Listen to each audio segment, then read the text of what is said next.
Assalamualaikum warahmatullahi wabarakatuh. Shalom Om Swastiastu, Namo Buddhaya, salam kebajikan. Tabi pun. Yang terhormat, Ibu Lis Andriani, SE MSI selaku dosen pengampu mata kuliah Psikologi Industri. Di video kali ini kami dari kelompok 4 akan mempresentasikan chapter 5 terkait metode pemilihan dan penilaian karyawan. Selamat menyaksikan. Tujuan pembelajaran kita pada chapter 5 ini adalah memahami konsep penilaian karyawan, mengetahui proses pemilihan karyawan yang tepat, menerapkan penilaian kinerja dalam pengambilan keputusan, dan yang terakhir mengembangkan kemampuan untuk memilih karyawan berdasarkan penilaian yang baik.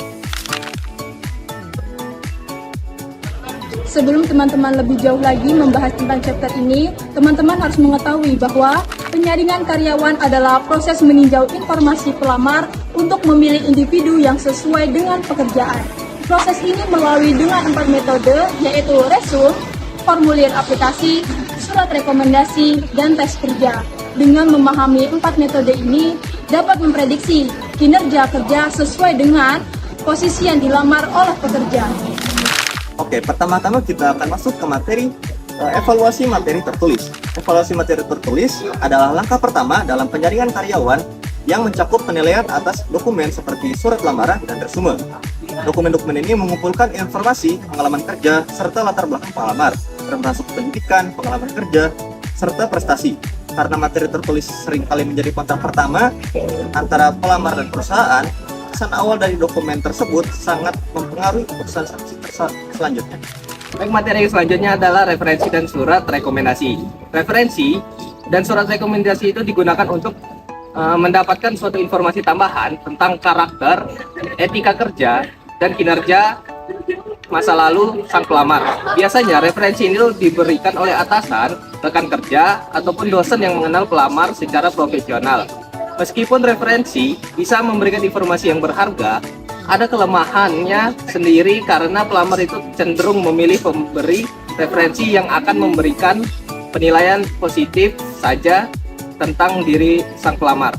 Hal ini bisa membuat informasi yang diberikan menjadi kurang objektif, sehingga referensi dan surat rekomendasi tersebut seringkali tidak terlalu efektif dalam membedakan pelamar yang benar-benar unggul. Baik, yang selanjutnya ada pengujian karyawan. Penggunaan tes dalam seleksi karyawan itu memiliki sejarah yang sangat panjang. Dimulai dari Perang Dunia ke-1 dengan pengujian intelijennya.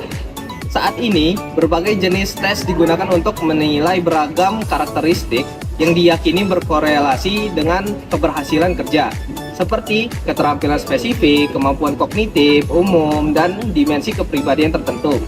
Oleh karena itu, pertimbangan utama dalam pengembangan dan penggunaan tes ini adalah reliabilitas dan validitasnya. Oke, baik, selanjutnya di sini ada jenis-jenis tes seleksi karyawan.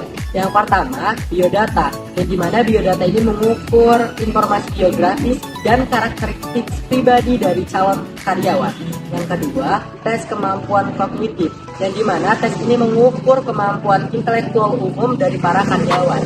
Yang ketiga, ada tes kemampuan mekanik, yang dimana tes ini mengukur para karyawan untuk memahami prinsip-prinsip mekanik dalam bekerja nantinya. Dan yang keempat, yang terakhir adalah tes keterampilan dan pengetahuan kerja, yang dimana tes ini mengharuskan para karyawan untuk memahami spesifikasi pekerjaannya atau bisa kita sebut dengan job description. Oke, selanjutnya yaitu adalah tes kepribadian dan integritas. Tes kepribadian dirancang untuk mengukur karakteristik psikologis tertentu yang relevan dengan pekerjaan, seperti motivasi, pencapaian, dan orientasi pelayanan. Selain itu, tes integritas digunakan untuk menyikapi dan perilaku terkait kejujuran yang penting dalam pekerjaan yang melibatkan tanggung jawab yang besar. Meski memiliki tantangan seperti potensi distorsi jawaban, kedua jenis tes ini telah terbukti sebagai alat yang berguna dalam proses seleksi karyawan. Selanjutnya yaitu adalah pusat penilaian atau assessment centers. Pusat penilaian adalah metode evaluasi yang sangat mendalam dan struktur yang digunakan untuk menilai pelamar kerja berdasarkan berbagai instrumen dan teknik.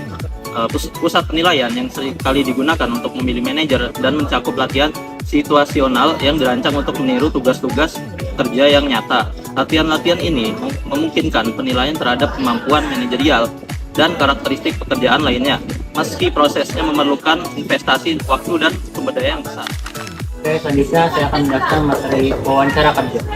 Wawancara kerja adalah metode penyaringan karyawan yang paling umum yang digunakan perusahaan. Namun, meskipun luas digunakan, wawancara sering kali gagal memprediksi keberhasilan kerja secara akurat jika tidak dilakukan dengan baik.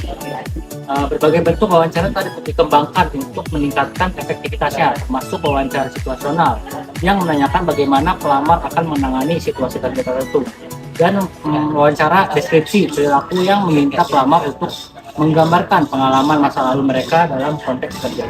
Kita lanjut ke kesimpulan. Pada bab ini, yaitu penyaringan dan penilaian karyawan merupakan proses kompleks yang melibatkan berbagai metode untuk memprediksi kinerja kerja. Penting bagi perusahaan untuk menggunakan metode yang valid dan reliable dalam proses ini untuk meningkatkan predictabilitas kinerja karyawan. Dengan menerapkan teknik yang tepat, organisasi dapat memilih karyawan yang paling sesuai untuk mencapai keberhasilan dalam pekerjaannya. Baik, itu dia pemaparan materi terkait chapter 5. Dapat kita garis bawahi rekan-rekan semua bahwa pemilihan dan proses penilaian karyawan itu tidak dapat terlepas dari proses rekrutmen dan keberlangsungan jangka panjang dalam suatu perusahaan.